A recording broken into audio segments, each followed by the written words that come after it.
Bismillahirrahmanirrahim. Assalamualaikum warahmatullahi wabarakatuh. Saya langsung saja. Di sini saya akan menjelaskan materi yang berjudul metode dan riset. Ada yang pertama yaitu penelitian dasar atau murni. Penelitian dasar atau murni di sini menjelaskan jenis penelitian ini bertujuan sebagai pengujian atau membentuk teori baru yang bukan ditujukan untuk menerapkan hasil-hasil temuannya. Yang artinya penelitian ini diharapkan untuk mencari pengetahuan dan kepentingan pengetahuan itu sendiri.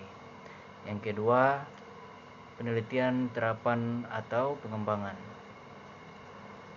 Dengan itu sendiri, jenis penelitian ini untuk melakukan penerapan teori dalam rangka memecahkan suatu masalah dan pengujian teori untuk menilai kegunaan teori itu sendiri. Artinya, salah satu kegiatannya adalah penelitian tindakan, yaitu mencari dan mengidentifikasi masalah lokal untuk menggeneralisasi hasilnya. Berikutnya yaitu metode sejarah. Riset sejarah menghendaki data yang bersumber dari data primer, yaitu dokumen dan peninggalan atau historis. Sumber data sekunder dapat dipakai bila data primer tidak ditemukan. Di sini menjelaskan metode sejarah.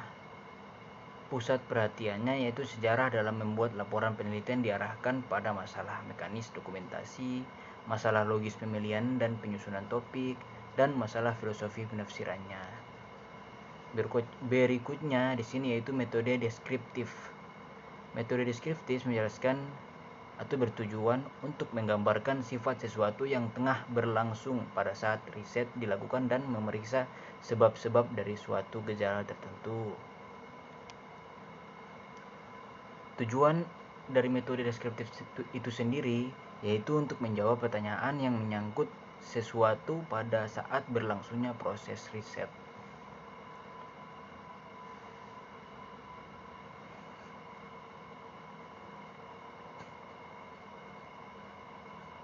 Ya, bisa lihat sendiri. Di sini menurut Gonzalo 1988, riset dengan metode deskriptif terdiri atas beberapa hal sebagai berikut, yaitu yang pertama studi kasus, survei, riset pengembangan. Berikutnya metode eksperimen. Desain sebuah eksperimen merupakan langkah-langkah lengkap yang diambil sebelum eksperimen dilakukan supaya data yang diperlukan dapat diperoleh sehingga analisis menjadi objektif. Maksudnya di sini variabel bebas atau independen dijadikan sebagai variabel eksperimen, variabel penyebab atau variabel perlakuan yang karakteristiknya diyakini dapat menghasilkan perbedaan, sedangkan variabel terikat atau dependen variabel merupakan hasil suatu penelitian. Di sini menurut Ari 1972 bisa dilihat sendiri, yaitu meringkas konsep eksperimentasi ke dalam 3 karakteristik, yaitu variabel bebas adalah variabel yang dimanipulasi. Semua variabel kecuali variabel terikat adalah konstan. Pengaruh pemanipulasian variabel bebas atas variabel terikat dapat diamati atau diukur. Di sini saya lanjut dengan metode kausal komparatif. Menurut Klinger, metode kausal komparatif merupakan pencarian empirik yang sistematik di mana tidak dapat mengontrol variabel bebasnya karena peristiwa telah terjadi atau karena sifatnya yang tidak dapat dimanipulasi. Jika dibandingkan dengan riset eksperimen, riset ini pada mulanya mengamati akibat dan kemudian baru mencoba menentukan sebab, sedang dalam penelitian eksperimen pada mulanya menciptakan sebab, yaitu dengan secara sengaja menciptakan kelompok berbeda dan kemudian mengamati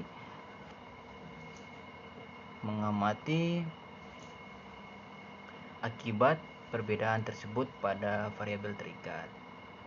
Sini yang berikutnya metode participatorius, yang artinya memiliki beberapa prinsip yang harus dipenuhi, antara lain mempunyai implikasi ideologis, memberikan manfaat langsung kepada masyarakat, melibatkan semua partisipan yang terlibat dalam riset. Partisipan sadar bahwa proses riset menyangkut keseluruhan pengalaman masyarakat, di mana kebutuhan masyarakat dibangun dan kesadaran serta kesepakatan masyarakat ditingkatkan.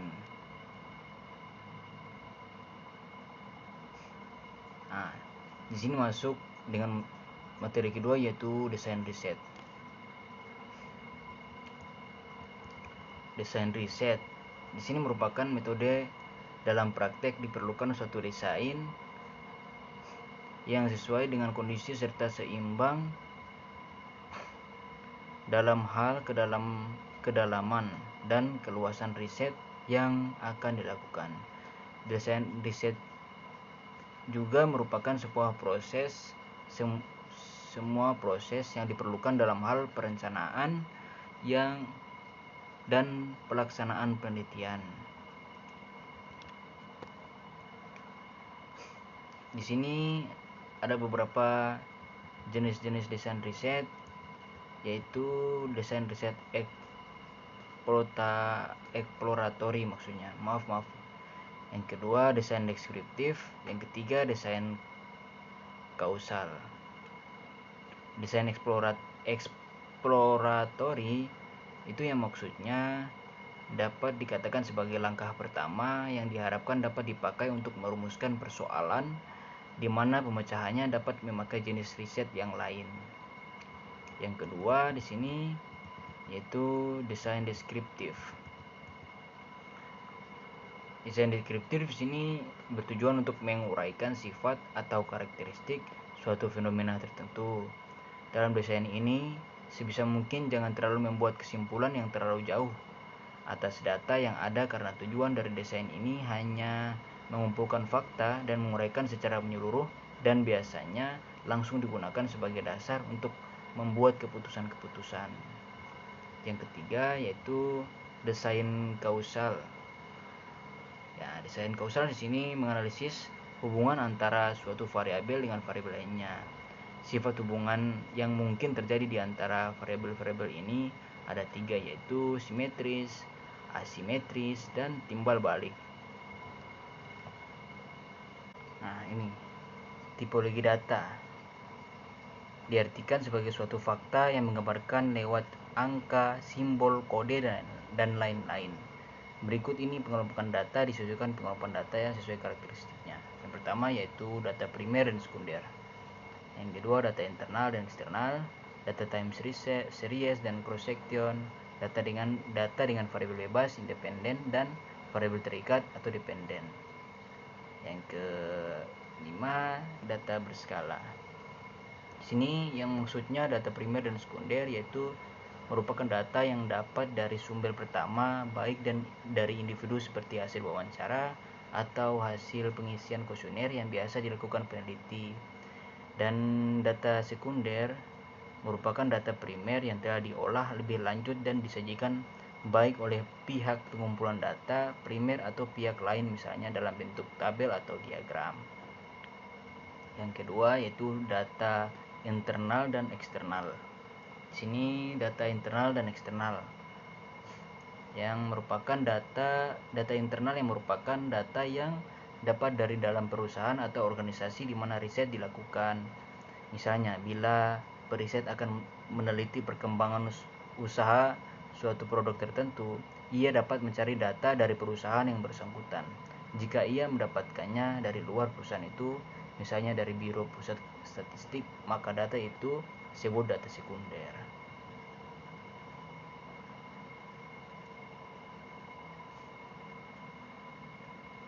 Data times research dan cross section, yang artinya disebut juga data deret waktu, merupakan sekumpulan data dari suatu fenomena tertentu yang didapat dalam beberapa interval waktu tertentu, misalnya dalam waktu mingguan, bulanan, atau tahunan. Sedangkan data cross section atau sering disebut data satuan waktu adalah sekumpulan data untuk meneliti suatu fenomena tertentu dalam waktu satu kurun waktu saja. Yang terakhir yaitu data, yang keempat yaitu data dengan variabel bebas atau independen dan variabel terikat atau dependen. Yang artinya jika dalam suatu fenomena ada data yang dikelompokkan dalam variabel yang saling berhubungan dengan data yang ada pada variabel lain, variabel yang bergantung pada variabel lain disebut variabel terikat. Sedangkan variabel yang tidak bergantung pada variabel lain disebut variabel bebas atau independen. Nah, yang terakhir di sini data berskala. Data berskala yang maksudnya skala merupakan suatu prosedur pemberian angka atau simbol lain kepada sejumlah ciri suatu objek agar dapat menyatakan karakteristik angka pada ciri tersebut. Skala pengukuran terdiri atas 4 macam, yaitu skala nominal, skala ordinal, skala interval, dan skala rasio. Mungkin itu saja materi yang sudah saya jelaskan sekarang tadi sampai saat ini. Saya berterima kasih kepada Bapak dosen yang sudah bersangkutan dalam memberikan tugas kepada saya yang bisa dijadikan pelajaran buat saya untuk kedepannya. Saya langsung saja. Wabillahi wal taufiq wa hidayat. Wassalamualaikum warahmatullahi wabarakatuh.